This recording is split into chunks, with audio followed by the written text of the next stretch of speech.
Hi வணக்கம் உறவுகளே! என்னன்டா ஒரு செய்தி ஒன்று வந்திருக்கு. அதாவது இது இப்பண்டு இல்ல. இது ஒரு 2 மாசத்துக்கு முதல் தான் நடந்திருக்கு. எங்கேண்டு பார்த்தீங்கன்னு சொன்னா, இது வந்து லேண்ட்ஸ்டூல்ன்னு சொல்லி ஒரு இடத்துலருந்து ஹம்பர்குக்கு வந்து ஒரு ட்ரெயின் போய் கொண்டிருந்திருக்கு. ஸோ அந்த இடத்துல வந்து டிக்கெட் செக்கர் வந்து டிக்கெட் செக் பண்றதுக்கு ஒரு நபர்ட்ட வந்திருக்கிறார். அந்த டிக்கெட் செக் பண்ண வந்த நபர் வந்து டிக்கெட்ட காட்டல. அதே சமயம் அவர்ட்ட கேட்ட அவர் ஐடென்டி கார்டையும் காட்டயில்ல.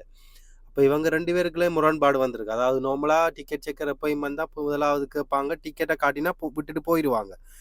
அப்படி இல்லைன்னு சொன்னா, அவங்களோட அ ஐடிய கேட்டு வாங்கி அதுக்கப்புறம் அதுக்கு ஃபைன் எழுதுறதுக்கு வாங்குவாங்க நார்மலா. ஒரு டிக்கெட்ல பிளவிட்டா €60 அப்படி இப்படி டிக்கெட் எடுக்காம போனா, அந்த டிக்கெட்டோட பிரைஸ்கள பொறுத்து அவங்களுக்கு ஃபைன் வரும். அப்ப அவர் அதையும் குடுக்கல. இறங்கி போவோம்ன்னு சொல்லி அவர் முயப்பட்டிருக்கார். அப்ப இவர் வந்து விடையில டிக்கெட் செக் பண்ணால். டிக்கெட் செக் பண்ண ஆள விடையில, அப்ப இந்த நபர் என்ன செஞ்சிருக்கிறார்ன்னு சொன்னா, இவருக்கு 26 வயசு டிக்கெட் எடுக்காத ஆளுக்கு. டிக்கெட் செக் பண்ண செக்கருக்கு வந்து 36 வயசு. அவர் வந்து எ டிக்கெட் எடுக்காதால முரண்பட்டதால, இவர் வந்து அவருக்கு அடிச்சிருக்கிறார். அடிச்சிருக்கிறார்ன்னா, முகத்துல எல்லாம் கையால குத்தியிருக்கிறார். க மு க நெஞ்சில எல்லாம் கையால இடிச்சிருக்கிறார் ஆளுக்கு. நான் நினைக்கிறேன் இடிச்சது பலமா தான் இருந்திருக்கும். அவர் பார்த்தா, அவருக்கு கொஞ்ச நேரத்தால பார்த்தா, அவருக்கு வந்து மூலக்கசிவு அந்த பிரச்சனை இப்படி ஹாஸ்பிட்டல்ல அட்மிட் பண்ண பார்த்தா, உயிரிழந்துட்டார். இவர் அடிச்சதுல அவர் உயிரிழந்திருக்கார். என்ன கொடுமடாப்பா! இப்படியெல்லாம் நடந்து இருந்தா யாருக்குடாப்பா வெளிநாடுகள்ல இருந்து வர்றவங்களுக்கு விசா குடுக்க போறாங்க? இந்த மாரி ஒரு சம்பவம் நடந்து அதுவும் ட்ரெயின்ல ஒரு பப்ளிக் பிளேஸ்ல இந்த மாரியான விஷயங்கள செஞ்சு கொண்டிருக்கிறாங்க.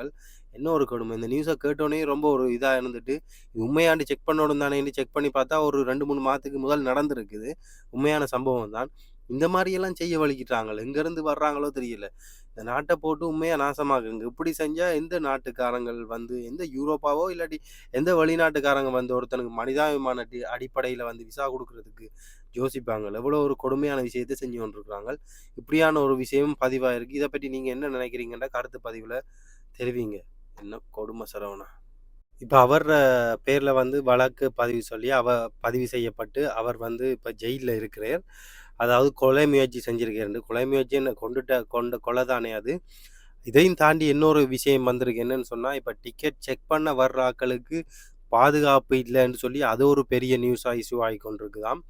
ஸோ இது வேற பெரிய பிரச்சனை. அது பார்க்க போனா உண்மையான ஒரு விஷயம் தான். இவ்வளோ வயதான ஆட்கள் கூட அந்த பொறுப்புல பதவியில இருப்பாங்க, வருவாங்க. இளமாக்கள் வந்து இந்த மாரி ஒரு வேலைய செஞ்சா, அப்படி வேலை செய்றவங்களுக்கு ஒரு பயம் பெறும் தானே. ஜெர்மனியில வந்து கூட இப்படியான ஒரு விஷயத்த செஞ்சு கொண்டு வராங்கல்ல. எவ்வளோ சட்டங்கள் கடுமையா இருந்தாலும், இந்த மாரியான ஒரு விஷயங்கள கூட செய்து கொண்டு வராங்க.